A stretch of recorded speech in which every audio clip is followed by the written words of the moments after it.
नमस्ते दोस्तों, आप सभी का स्वागत है आपके अपने YouTube चैनल GYG एजुकेशन यानी ज्ञान की गुजरात में। आइए दोस्तों शुरू करते हैं आज के विषय की ओर, आज के वीडियो की ओर। विषय हिंदी कक्षा 7 प्रथम सत्र इकाई 4 कथनी और करनी, जिसके अभ्यास और स्वाध्याय के प्रश्नों की चर्चा इस वीडियो में करेंगे। दोस्तों वीडियो को स्किप किए बिना अंत तक जरूर से देखना, जिससे आपको सारे प्रश्न के उत्तर बिना पढ़े ही याद रह जाएंगे। और दोस्तों ये वीडियो को अपने दोस्तों के साथ भी शेयर जरूर से करना और लाइक भी बनता है। सबसे पहले देखेंगे शब्दार्थ, जिनमें पहला शब्द संवारा यानी सजाया, अंतर यानी भेद, फर्क, पार्क यानी बाग, बगीचा, कतार यानी पंक्ति, वर्जित यानी निषेध, मनाही, कंडक्टर यानी परिचालक, शीघ्र यानी जल्दी, तपाक से यानी जोश के साथ जल्दी से, पोता यानी पुत्र का पुत्र, प्रतीक्षा यानी इंतजार, राशि यानी रकम, आचरण यानी व्यवहार, सदैव यानी सदा के लिए। अब देखेंगे दोस्तों मुहावरे, जिनमें पहला मुहावरा है गुणों की खान यानी बहुत गुणी, दूसरा है पानी पानी हो जाना यानी बहुत लज्जित होना।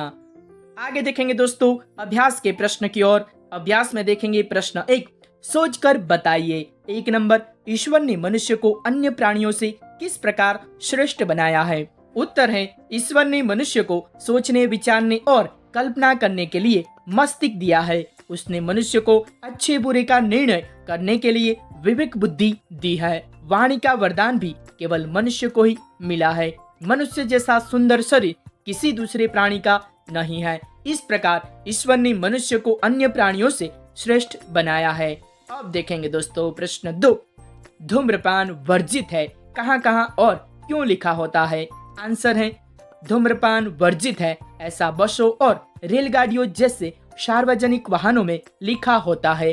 अस्पतालों, सिनेमा गृहों और दवाखानों में भी धूम्रपान न करने की चेतावनी दी जाती है। बाग बगीचे, पुस्तकालय, प्रतीक्षालय, धर्मशाला आदि स्थानों पर ऐसी पट्टियां लगी होती हैं। धूम्रपान से वायु प्रदूषित होती है। प्रदूषित वायु सांस लेने से छाती और फेफड़े की कई बीमारियां होती हैं। इसलिए सार्वजनिक स्थानों पर धूम्रपान की मनाही की जाती है। दोस्तों कमेंट जरूर से लिखना कि धूम्रपान सही है या गलत है। आगे देखेंगे दोस्तों प्रश्न 3, फूल सबको अच्छे क्यों लगते हैं? आंसर है फूल रंग बेरंगी होते हैं, उनमें से मनभावनी सुगंध निकलती है। फूल प्राकृतिक गहनों का काम करते हैं। फूलों के तोरणों से स्थान और फूलों की मालाओं से मूर्ति की शोभा बढ़ जाती है। फूलहार का उपयोग विशिष्ट व्यक्ति का सम्मान करने में होता है। अपने इन गुणों और उपयोगों के कारण फूल सबको अच्छे लगते हैं। तो दोस्तों आपको भी फूल अच्छे लगते होंगे, तो कमेंट जरूर से लिखना यस या नो। तो प्रश्न 4, लोग कहाँ कहाँ कतार में खड़े रहते हैं? आंसर है लोग ट्रेन, सर्कस, प्रदर्शनी और सिनेमा के टिकट के लिए कतार में खड़े रहते हैं। राशन की दुकानों से राशन लेने के लिए भी लोगों को कतार में खड़ा रहना पड़ता है। लाइट या टेलीफोन के बिल भरने के लिए भी लोग कतार में खड़े रहते हैं। बस में चढ़ने के लिए भी यात्री कतार में खड़े रहते हैं। बैंक में लोग कतार में खड़े होकर पैसे जमा करते हैं या निकालते हैं। इस प्रकार लोग आवश्यकता के अनुसार अलग अलग स्थानों पर कतार में खड़े रहते हैं। देखेंगे दोस्तों प्रश्न 2, विराम चिन्हों और उनके नाम की जोड़ बनाइए। तो देखेंगे दोस्तों पहला चिन्ह कौन सा है? तो आंसर है प्रश्न सूचक चिन्ह, दूसरा चिन्ह पूर्ण विराम, तीसरा चिन्ह उद्गार चिन्ह या विस्मय चिन्ह, चौथा चिन्ह अल्प विराम, પાંચમા ચિહ્ન અવતરણ ચિહ્ન જેને ગુજરાતીમાં બેવડા કહેવાય, અને 6 નંબર યોજક ચિહ્ન। आगे देखेंगे ब, वाक्यों को पढ़कर उचित विराम चिन्ह का प्रयोग कीजिए। तो 1 नंबर फूल तोड़ना मना है, तो आंसर है फूल तोड़ना मना है, पूर्ण विराम आएगा। प्रश्न 2, वाह कितना सुंदर दृश्य है, तो आंसर है वाह कितना सुंदर दृश्य है, उद्गार चिन्ह आएगा। अब देखेंगे 3 नंबर, बसों में लिखा होता है धूम्रपान वर्जित है, आंसर है बसों में लिखा होता है धूम्रपान वर्जित है। 4 नंबर, धारा रात दिन पड़ती रहती है, आंसर है धारा रात दिन पड़ती रहती है। 5 नंबर, पौधे बारिश में ही क्यों लगाए जाते हैं? आंसर है पौधे बारिश में ही क्यों लगाए जाते हैं, यानी प्रश्नार्थ चिन्ह आएगा। प्रश्न 4 देखेंगे, कथनी और करनी में समानता रखने में मुश्किल आती है या नहीं है? चर्चा कीजिए। तो देखेंगे दोस्तों चर्चा करते हुए रमेश, महेश और सुरेश। रमेश ने कहा कथनी और करनी में समानता रखना बड़ा कठिन है, इसमें काफी मुश्किलें आती है। महेश ने कहा धन्य है वे लोग जिनकी कथनी और करनी एक जैसी होती है, मुझसे तो ये कभी नहीं हो सकता। सुरेश ने कहा, अरे किसी से नहीं हो सकता, मेरी माँ मुझसे सदा सच बोलने के लिए कहती है और वे खुद पड़ोसन आंटी से झूठ बोलती है। रमेश ने कहा, मेरे पिताजी झूठ बोलने पर मुझे डांटते हैं और जब मकान मालिक किराया मांगने आता है तब मुझसे कहते हैं, जा सेठ से कह दे कि पिताजी घर में नहीं है। महेश ने कहा, अरे भाई, जिनकी कथनी और करनी एक होती है वे संत कहलाते हैं। यहाँ न किसी की माँ संत है न बाप। आगे देखेंगे।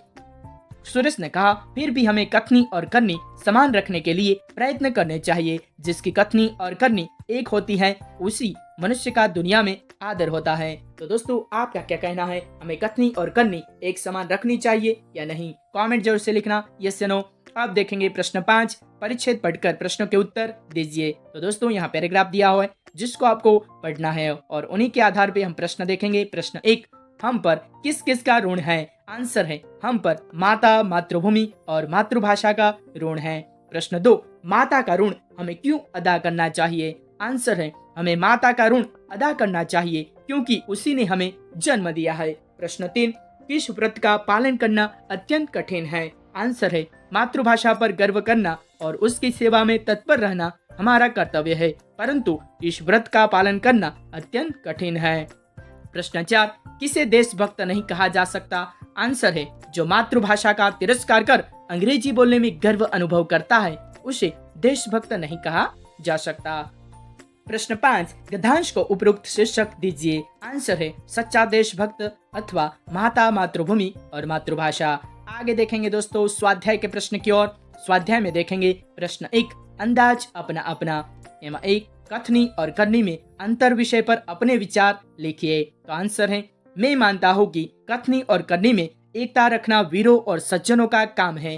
कथनी और करनी उसी की एक हो सकती है जो सत्यवादी, निर्भय और साहसी है। चरित्रहीन, डरपोक लोग अपनी कथनी और करनी में एकता कभी नहीं रख सकते। आगे देखेंगे प्रश्न 2, कथनी और करनी में अंतर विषय पर अपने दोस्त ने जो विचार लिखे हैं उन्हें पढ़िए। आंसर है, कथनी और करनी में अंतर इस विषय पर मेरे दोस्त ने लिखा है, मैंने बहुत कोशिश की कि मैं जैसा कहूँ वैसा ही करूँ, परंतु मुझे सफलता नहीं मिली। मैंने एक दिन माँ से कहा कि कल मैं सुबह जल्दी उठकर टहलने जाऊंगा। दूसरे दिन माँ मुझे जगाते जगाते थक गई, पर मैं नहीं उठा। मेरे विचार से कहना बहुत आसान है, पर अपने कहे हुए को व्यवहार में लाना बहुत मुश्किल है। फिर भी मैं कोशिश करूंगा कि मेरी कथनी और करनी में अंतर न हो। यदि मुझे कुछ बनकर दिखाना है तो अपनी कथनी को करनी में बदलना ही होगा। आगे देखेंगे दोस्तों प्रश्न 3, करके दिखाइए। 1 नंबर, कोष्टक में दिए गए शब्दों को उचित क्रम में रखकर उदाहरण के अनुसार लिखिए। तो देखेंगे दोस्तों उदाहरण, फूल तोड़ना मना है। उत्तर देखेंगे, 1 नंबर, मैं हर रोज खेलने जाता हूँ। 2 नंबर, सबको कथनी करनी में समानता रखनी चाहिए। 3 नंबर, वे कहीं से अच्छे पौधे लाए। दोस्तों, आज का वीडियो यहाँ पूर्ण होता है। वीडियो देखने के लिए आप सबका बहुत बहुत आभारी हूँ। जय हिंद, जय भारत। और वीडियो को लाइक और अपने दोस्तों के साथ शेयर भी जरूर से करना।